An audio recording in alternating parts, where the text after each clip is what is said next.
عليكم ورحمة الله وبركاته. بسم الله والصلاة والسلام على رسول الله. إن الحمد لله نحمده ونستعينه ونستغفره ونعوذ بالله من شرور أنفسنا ومن سيئات أعمالنا. من يهد الله فلا مضل له ومن يضلل فلا هادي له. وأشهد أن لا إله إلا الله وحده لا شريك له وأشهد أن محمدا عبده ورسوله صلى الله عليه وسلم. Bienvenue très chers frères et sœurs à la foi. On remercie Allah subhanahu wa ta'ala, nous le glorifions, nous le louons. Nous cherchons protection auprès de lui contre le mal de nos âmes et de nos mauvaises actions. Celui qu'Allah subhanahu wa ta'ala il guide, nul ne peut l'égarer. Celui qu'il égare par sa justice, nul ne peut le guider. Et nous attestons qu'il n'y a de divinité qui mérite notre adoration, excepté Allah subhanahu wa ta'ala. Et nous attestons que Mohammed alayhi salam est son serviteur et envoyé.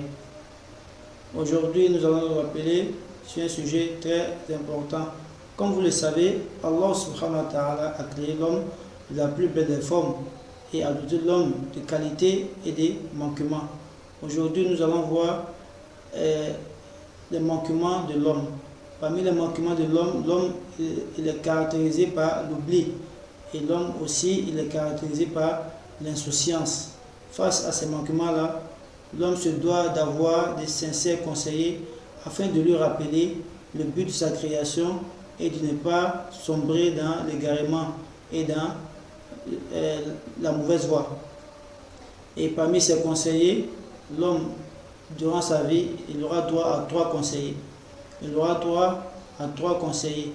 Le premier de ces conseillers-là, c'est Allah subhanahu wa ta'ala, lui-même, notre créateur. Allah subhanahu wa ta'ala, il envoie l'une des sagesses pour laquelle il envoie les messagers, c'est pour qu'ils puissent revenir rappeler à les hommes lorsque ces derniers oublient le but de leur création. Allah subhanahu wa ta'ala dit, nous avons envoyé à chaque communauté un messager afin qu'il informe le peuple d'adorer Allah subhanahu wa ta'ala et de s'écarter des fausses divinités. Donc Allah subhanahu wa ta'ala envoie ses prophètes et ces prophètes-là ils viennent avec quoi? Des enseignements. Ces enseignements-là qui sont consignés dans des livres qu'on appelle les livres révélés. Et ces livres révélés-là, comme vous le savez, on a le Coran, on a l'Injil, on a la Torah, on a le Zabour, on a les feuilles d'Abraham, et ainsi de suite. Donc ces livres-là contiennent des conseils, des exhortations, des mises en garde, ainsi que des bonnes nouvelles que Allah subhanahu wa ta'ala adresse à l'homme afin que ce dernier puisse se reformer et prendre emprunter le droit chemin. Donc Allah subhanahu wa ta'ala est le premier des conseillers. À ce sens, il nous dit dans le Saint-Coran, il dit Wallahu yad'u ila dar salam. Il dit Allah subhanahu wa ta'ala, il oriente et guide vers quoi? La demeure de la paix, du salam qui est le paradis. Donc après cela, le deuxième de conseiller, c'est les personnes qui ont reçu de la science ainsi que de la sagesse parmi les membres de nos familles, parmi nos amis, parmi les prêcheurs, les imams de la mosquée ainsi que au sein de la société. Des personnes qui, lorsqu'ils nous voient en train de dévier, en train d'emprunter le mauvais chemin, prennent de leur temps, de leur science et de leur sagesse afin de nous exhorter, de nous montrer la bonne marche à suivre, ne pas demain regretter nos actions. Et l'homme, s'il veut vraiment réussir, il faut qu'il ait une oreille attentive aux conseils. Car s'il n'écoute pas ses 2 premiers conseillers, il a un 3e conseiller qui va le conseiller. Ce conseiller-là, c'est la vie. Oui, c'est la vie. Et sachez, chers frères et sœurs, quand la vie te conseille, elle conseille très amèrement. Et généralement, dans la plupart des cas, tu n'as pas le temps de te ressaisir, tu n'as pas le temps de revenir. Au contraire, tu regrettes tout ce que tu as posé comme action.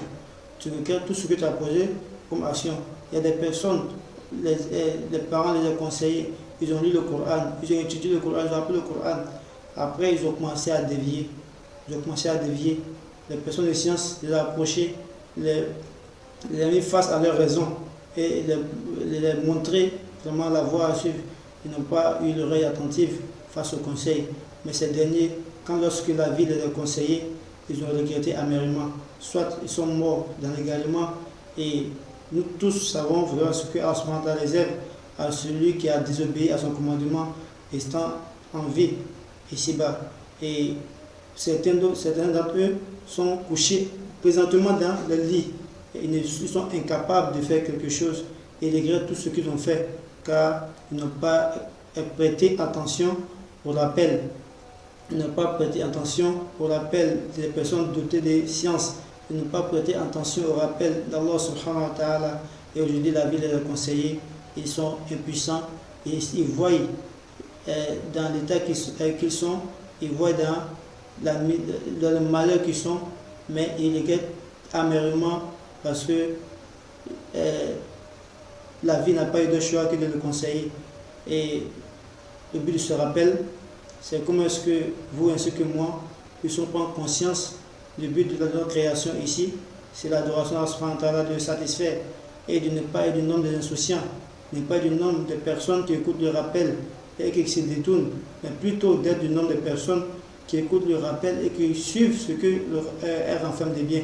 Face de nous, face à Allah subhanahu wa ta'ala, des personnes qui écoutent le rappel et qui suivent ce qu'elle renferme de bien et qui nous préservent sur le droit chemin, qui ne nous égare pas après nous avoir guidés. Subhanakallahumma bihamdik, nashhadu an la ilaha illa anta astaghfiruka wa atubu ilayk. Salli subhana rabbika rabbil izzati amma yasifun. Wassalamun ala mursalin walhamdulillahi rabbil alamin. Wassalamu alaikum wa rahmatullahi wa barakatuh.